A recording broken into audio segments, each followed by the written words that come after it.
Senator John McCain, who joins us exclusively this morning. Good morning, Senator.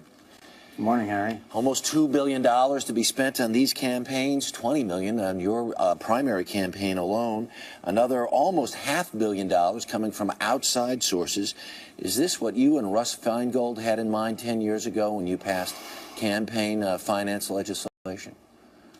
Yeah, we were worried about that, especially money that comes from sources that are not really known, or money like the unions that spend that without the permission of union members. That obviously are many union members that don't agree with the far left agenda of the union leadership. So it is what it is, and we're in for an interesting election.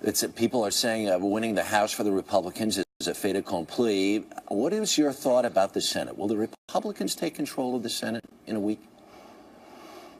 I don't know, Harry, because I'm a little worried about some of my Republican friends who are taking a victory lap about a week ahead of time.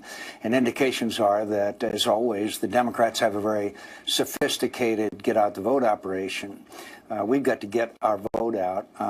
If I had to predict, and I'm very hesitant to do so, I think we will be up late or even after election night waiting to see what happens in California and the state of Washington. I think the election will probably depend on that. You have a history as far as Senate majority. Yeah. You have a history of reaching across the aisle in the past and trying to work with Democratic colleagues, with a mixed House and Senate, and certainly a House majority facing a president come the first of the year.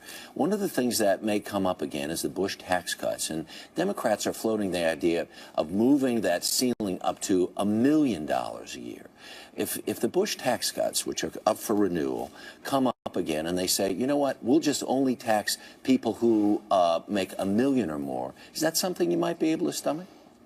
Look, let's just extend them all for a couple of years and then worry about it and see what happens a couple of years from now. We're not going to get into a bidding war with the Democrats over what level rich people we hate.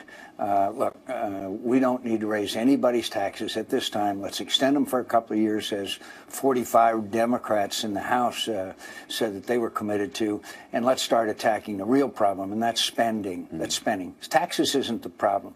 It's spending that's the problem. And so that's what we need to do. Okay, last but not least, Sarah Palin is getting a lot of credit for kind of lighting the fire among some parts of the Republican Party, especially the Tea Party, and they're going to take a lot of credit for the seats that are won come a week from now.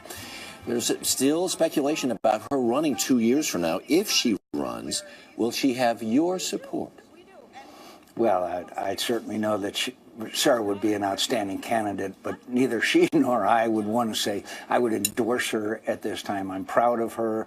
I'm very grateful for all the things she's done to invigorate our party, but I think it's very early to start picking winners and losers. But she will continue to play a major role in the American political scene. So you're just going to leave that one sit for now? You don't want to?